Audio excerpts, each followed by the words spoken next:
Those of us who are concerned about our cardiovascular health and know that statins are just not the answer will turn to lifestyle to improve our cardiovascular and our metabolic health. Today we'll look at high-intensity interval training and a mistake that I was making that I recently corrected. Stay tuned.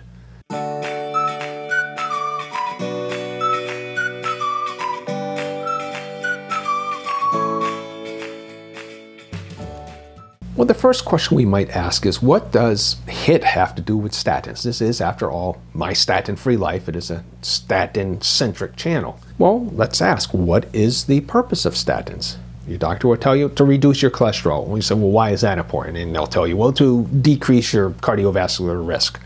Cardiovascular risk, of course, is part of a larger issue, metabolic health. And whether we agree or not about their effectiveness, that is the statins' effectiveness, and I disagree, I think they're next to useless for most people, that's what they're alleged to do. So that's why your doctor is trying to get you to do them. But for those of us who don't wish to or can't take statins, we need to find ways to take charge of our metabolic health in other ways. And HIIT is one component of that effort. HIIT can improve our metabolic health. How could I be doing it wrong? I haven't even told you what the workout is, but this is a key component to being able to do it right. And that is having a heart rate monitor. I really believe that it's essential for effective HIIT sessions. I use this one shown here. It's called a Polar Beat. It's Moto H10. There's a screenshot from my phone. As I'm about to start a workout, I press the start button and it starts off with a timer and tells me various different things. It'll tell me distance if I'm actually moving. As we'll see, I do my HIIT workouts on an elliptical trainer, so I'm not going anywhere really, but this is the sort of thing that this particular device can do for us. So what is HIIT? Well, it stands for high intensity interval training.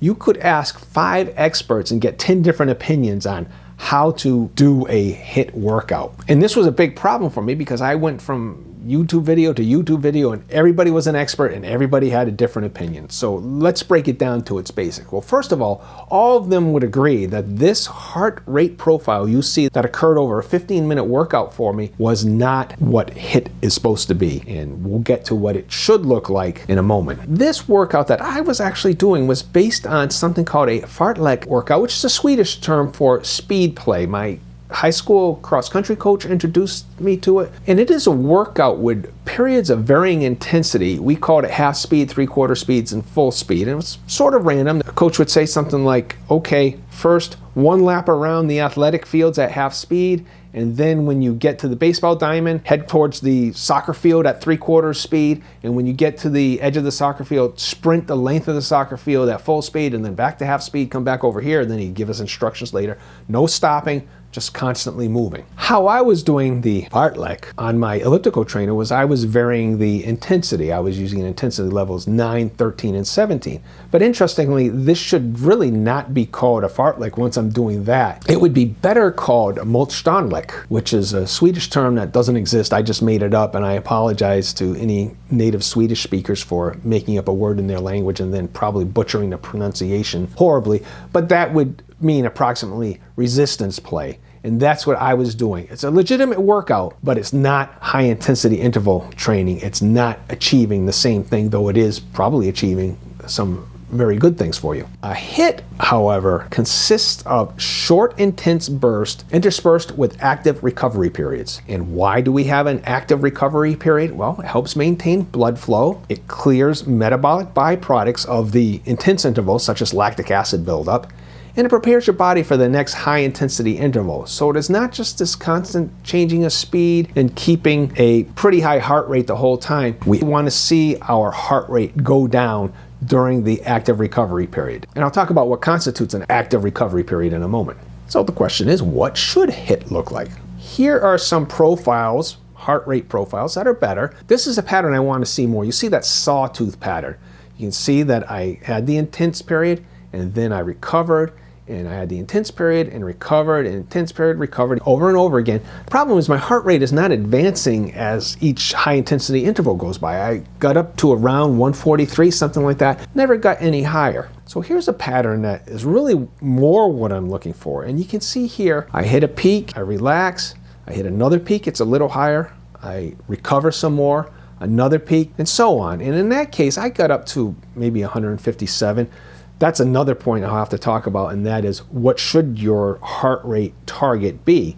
The standard formula that I use is 220 minus my age, which comes out to be 153. I'm usually hitting around 155 to 157, so I'm getting over 100% of the target range. That's not necessarily appropriate for everybody, especially if you've never done this before. You really might want to go for something much lower. Most of the experts recommend 80 to 90% of your 220 minus your age, which would be considerably lower. But when you've been doing it for a while, or you're in a condition where getting a heart rate up there is safe for you, you might want to do more. Here's how I do HIIT now. First, I do it on my elliptical trainer. It's something I can do year round, so even when it's very cold out, no problem doing that. For high intensity, I use a combination of resistance and speed. Typically, we think of the intense intervals, if you're doing them out on a track, for example, as very high-speed sprints. Jog a little bit, you'll keep moving during your recovery period, and then you go into a high-speed sprint for 30 seconds or something of that sort, and then you go into the next recovery period. Well, it turns out I can't use speed alone as my high-intensity interval, because my elliptical trainer literally starts falling apart. And when I say literally, I mean literally, not figuratively. When I pedal at the fastest speed I can at the lower resistance levels, bolts have fallen out of the machine internally. I've had to take it apart and put the bolts back in. So now I do a combination of resistance and speed. My intervals are 30 seconds of high intensity, where I put the elliptical trainer on what this machine calls resistance level 17, and I go at max speed as fast as I can for 30 seconds. Now, at that resistance level, as fast as I can is not so fast that the machine falls apart. It's only when I was at the lower resistance level and I was depending on speed alone for my high intensity that the machine could just not handle it. It's followed by a rest period, and what I'm looking for now is a 30 beats per minute reduction in my heart rate. And I do that at resistance level 1, down to the lightest that the elliptical trainer will allow at minimum speed. You might say, well, what is the minimum speed? The minimum speed should be 0, right? That's not active recovery. When you're doing it, say out on a track, you do need to keep jogging at whatever lower speed you can go at. I would say not even walking. I think you really need to be jogging just to keep the muscles moving, but jogging very lightly. On the elliptical trainer, I have to pedal to keep the machine turned on. So there is a minimum there, and it's not coming to a dead stop. So what are the benefits of high intensity interval training? Well, first, there's muscle adaptation. It promotes mitochondrial biogenesis and glucose transporter activity. Now, statins do just the opposite. Statins are like little assassins for your mitochondria, so this is going against what statins will do. And in this case, that's a good thing. It reduces liver fat, which is a major contributor to insulin resistance. It reduces inflammatory markers like C-reactive protein and TNF-alpha, and these can get measured. CRP is becoming more commonly measured, and you can actually track how well your CRP is doing when you've instituted high-intensity interval training. It can make your glucose regulation more efficient, even brief HIIT sessions, because you notice the sessions that I'm doing are about 15 minutes. My current intervals are actually done by time. 30 seconds of intense, a minute and a half of the active recovery, and that gets me down about the 30 BPM. It's something I can't tell while I'm doing it because I can't see my heart rate, unfortunately. I'd have to be picking up my phone and staring at it, but it records it, and after the workout I can see how I did, and I can make adjustments for the next one if I have to. It improves lipid profile. I think of improvement in qualitative, not quantitative terms. For example, it can lower triglycerides, that's a good thing.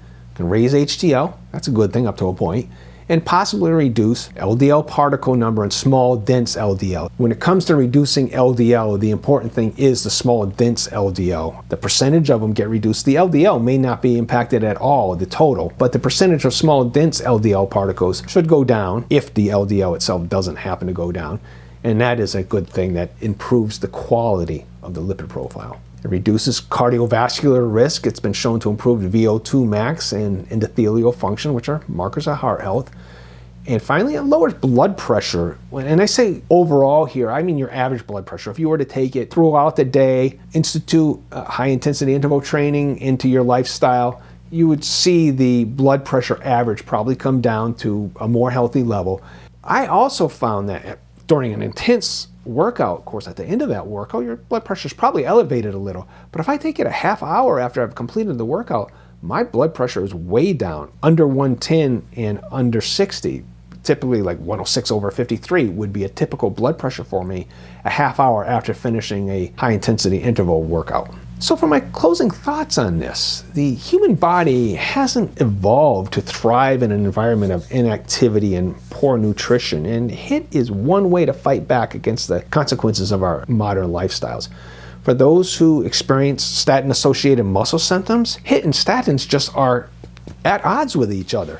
It raises a bigger question. If your medication is preventing you from pursuing proven lifestyle interventions, isn't it time to reassess whether you should be on a statin at all? And just as statins are pushed on us as one size fits all, we do need to be careful in thinking that HIIT must be done in a very specific way, or more generally that HIIT is right for everybody. Just the basics of HIIT, high intense interval, followed by a recovery period and your heart rate going down, and then the next interval getting the heart rate up a little bit higher until you hit your target, or 8 intervals is the maximum that I generally recommend. That's what HIIT is. How you do that, the finer details, everybody has their different ideas. It's what works for you that counts. Just from a common sense perspective though, HIIT seems like it would not be good for somebody with advanced heart disease unless they went into it very gradually under a cardiologist's supervision. So whenever I see this, oh, HIIT's great for your heart, I say, well, that's good, but if I had a heart attack last week or something of that sort, I'm not sure HIIT is exactly what I'd want to be doing. So for a few closing tips, you can use anything for your intense interval. Uphill running, faster running, such as on a track, faster rowing if you're on a rowing machine, faster pedaling if you're on a stationary cycle or on a real bicycle, more resistance, which is what I do, which would also work on stationary cycles and rowing and ellipticals, anything that makes the interval hard enough that you couldn't possibly sustain it for a long period. And that's what we're looking for. A treadmill is probably not your best choice, as changing intensity quickly is very difficult on treadmills. The only way to do it is either change the slope or change the speed. And treadmills, they can do those things, but they don't lend themselves to doing them for short bursts. So I would stay away from a treadmill as a way of doing a HIIT. If you've managed it, great, but I just don't imagine how I could do it. If this sort of exercise suits your lifestyle and it fits in with your philosophy of taking control of metabolic health, give it a try. Because it's the pharmaceutical treadmill is the one machine we really don't want to be on. So that's what I've got for this topic. If you appreciate this content, please like, share, subscribe, and comment on this or other topics you'd like me to cover. And if you haven't seen this video, I recommend you take a look at it now. Thanks for listening.